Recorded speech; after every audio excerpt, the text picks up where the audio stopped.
two-tongue weight from my hairline to my backbone, and it's dragging me around that I don't listen. All your critics on red, mind your own business. That's right. Better run red lights. Now watch me fly. Got angels to my left, devil to my right. We're going down.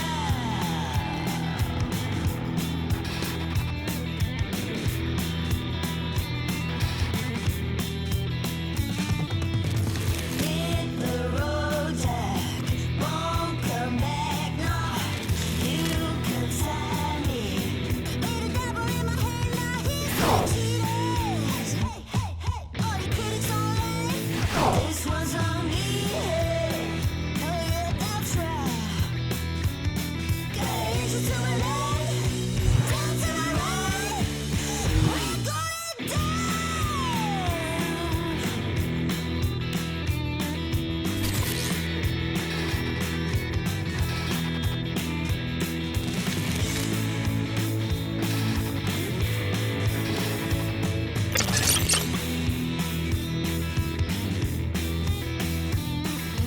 Little while I got these ties. Those who survive know the one more time. Forth and back, just like that. What comes around goes around, my man. Say hey, hey, say hey, hey. Forth and back, and just like that, you're going down for heaven's gate. Devil to my right, we're going down.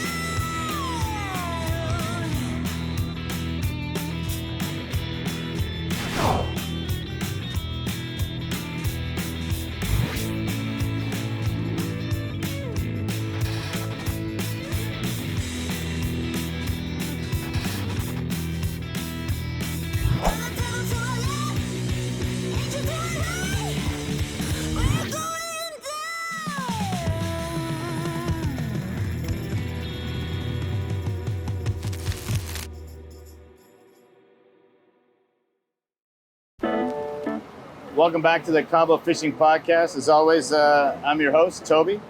Today joining me is my good friend. We actually go back years and years and years, back to our Army days. But his name's John Blue, and he is from Real Blue Custom Rods, or he is Real Blue Custom Rods. John, say hello to our clients. Hey, how's it going there at Cabo? Hope everyone's doing well and wherever you're watching from. So John makes all of the custom rods for the fleet, for us. And there's a reason for that. I can't just walk into any like fishing store and say like, I need da-da-da-da-da-da-da. And they're like, oh, we have exactly what you need as a charter guy in Cabo San Lucas right here.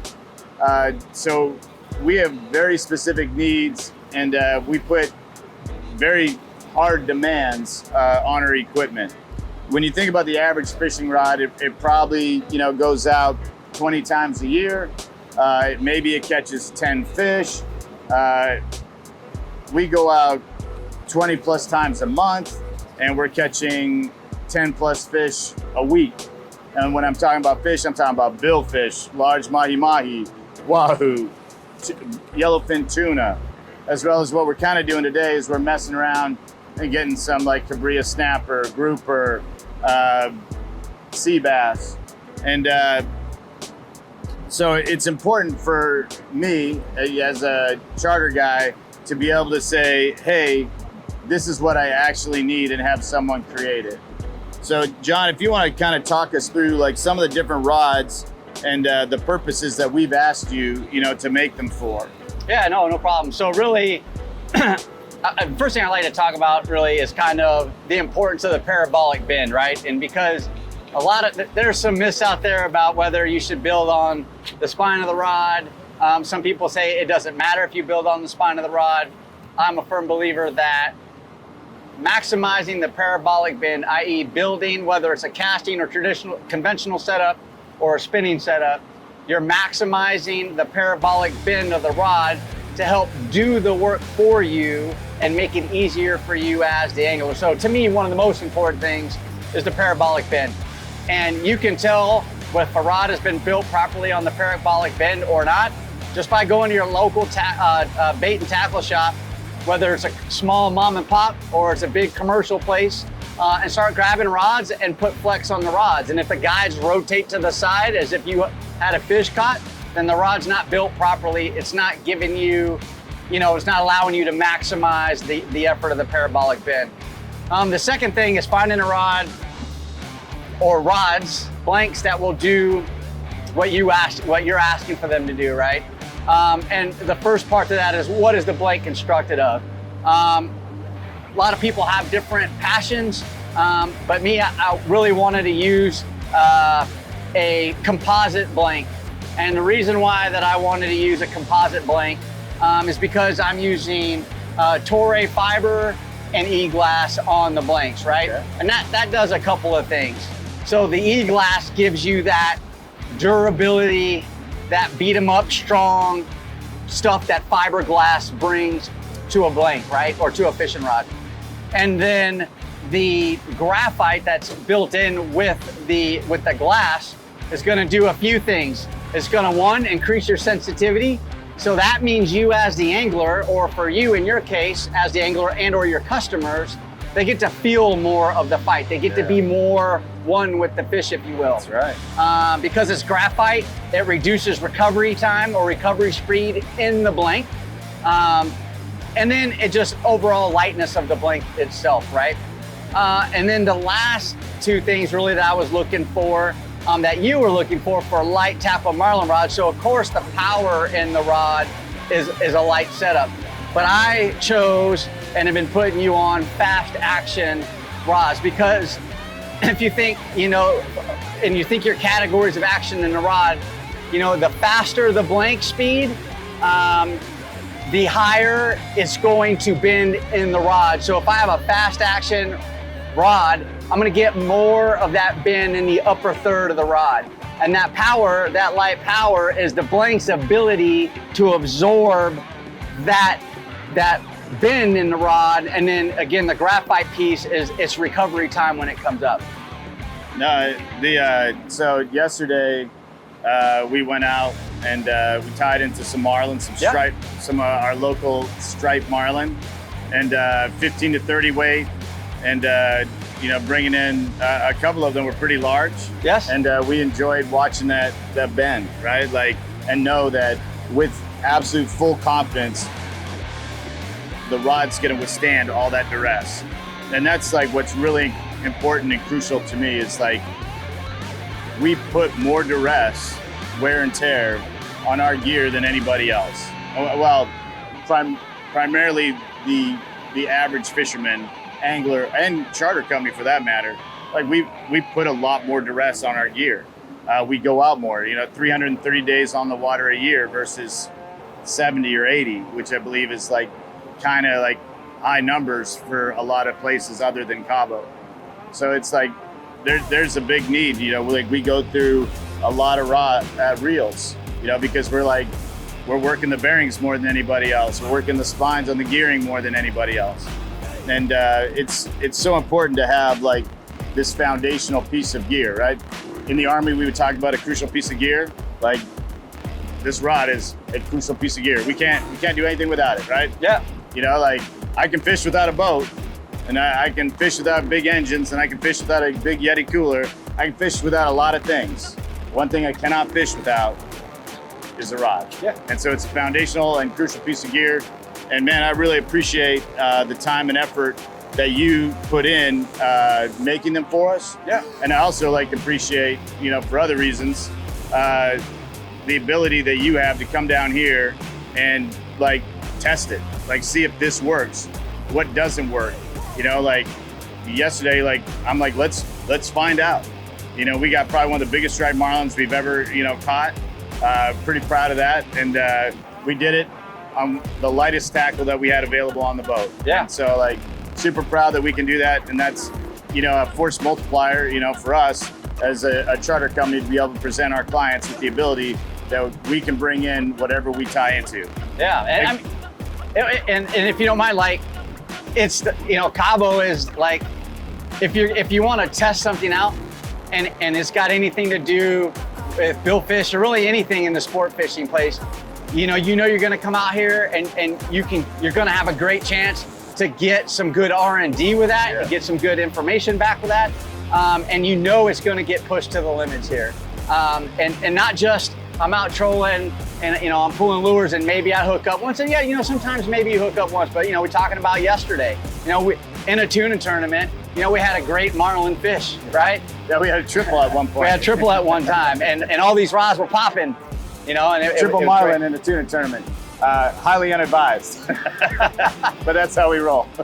Yeah, so no, it's great. It's a great place to come down. People ask me all the time, like, hey, what do you think about Cabo, when it comes to fishing? And I said, there's a lot of great marlin fishing, all species of marlin fishing around the world. But, and one of the best places I've ever seen, man, is Cabo, and it's the fishery. And it's how the community supports the fishery, and quite honestly, it's by catch and release. Yes. And I've seen things in Cabo with billfish that I've never seen anywhere else, man, and it's amazing. It is amazing. Well, we're proud of the fishery here. Like a lot of us understand how exceptionally special it is. Not everyone does. We're working on that. That's part of the reason why we have this podcast, is to educate and share with, and entice people to come here and participate in this fishery, because it is so exquisitely special. Yeah. And you hear me say it all the time, like, if we kill it today, we can't catch it tomorrow. So from a business aspect, of course I need conservation, but from a global environmental standpoint, like, I love these fish. They're a worthy opponent.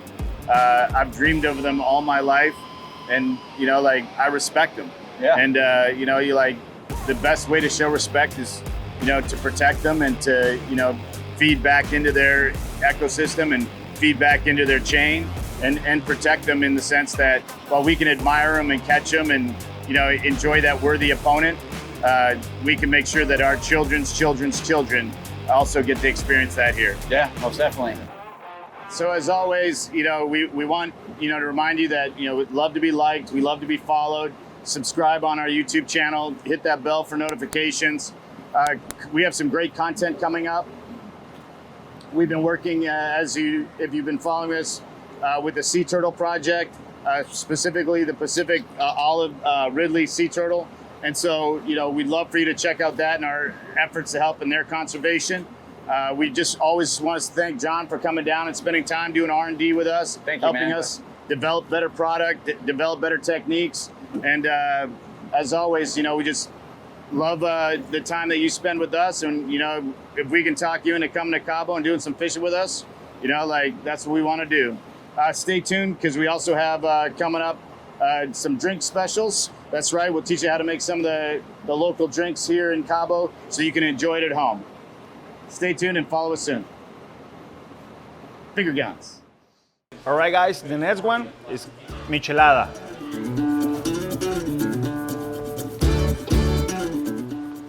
We put a little black salt,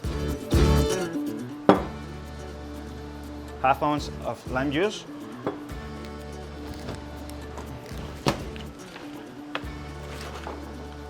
(4 ounces of clamato,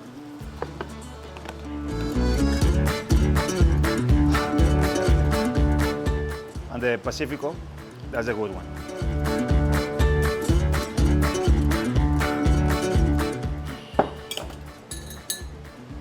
Shake it, baby.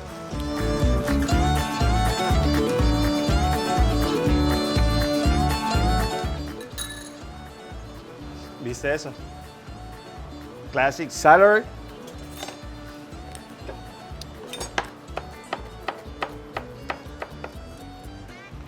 Slices of jalapeno. Some pepper. The garnish. Ay, se me durmió con las aceitunas, gordo, espérame.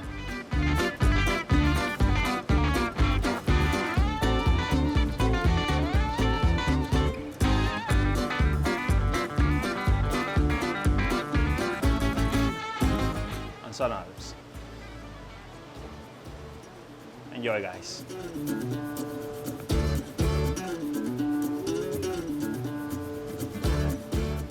Nice. You put your fingers like under that part right there and her neck.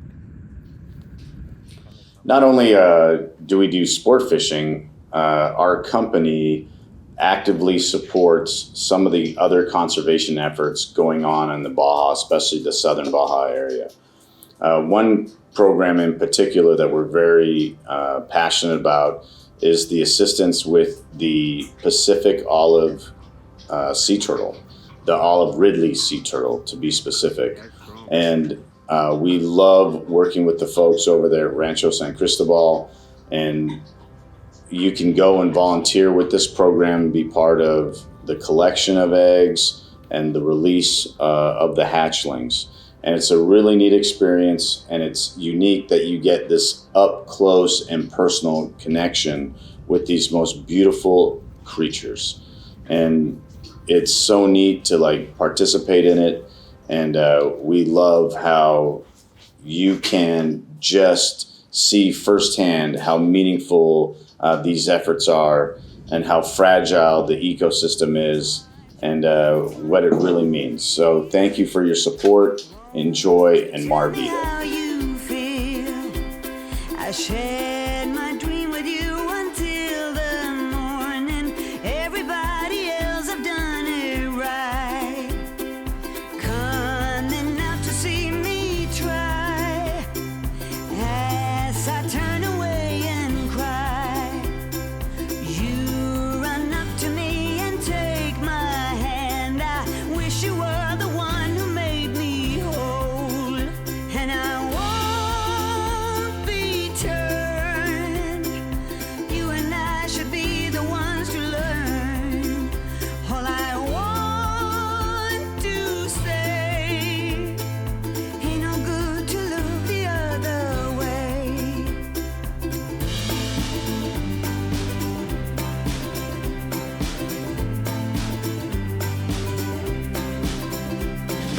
Once again I'm on the run, far away from all the fun. It seems I'm bound to be away from you. I never meant to drive you off this way, and I won't be turned. You and I should be the ones to learn. All I want to say, ain't no good to look the other way.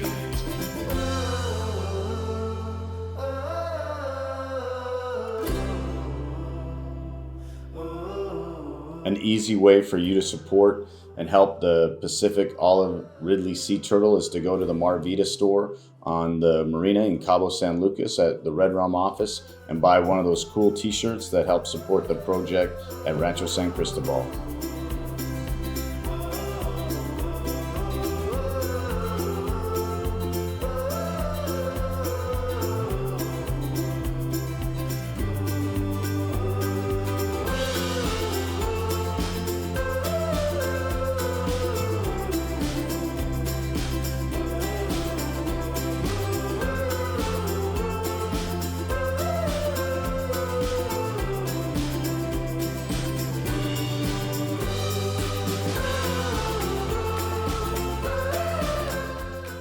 And as those little hatchlings are making their way into the water, awaiting just offshore on that very beach are the humpback whales, waiting to welcome the little ones into the ocean and to create families of their own.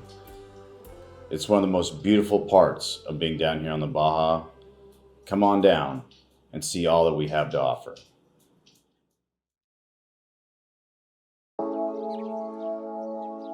Teams are made of crucial players, and on our dock, there's no one more crucial than our diesel and fleet mechanic, Renee. One, he makes everyone happy just with his presence. He's one of the hardest working guys in the marina on the dock, getting into tight spaces in the hot heat, turning tough things to turn, lifting heavy things, fixing things that require skill craft and critical thinking. an amazing problem solver, always does it with a smile no matter what the conditions, and he can do it anywhere, on the dock, but he's also beneficial out on the water. His skill sets of being born and raised in Cabo San Lucas and always being on boats, there's not much he doesn't know about fishing here, and he shares that knowledge with all our young guys and with me.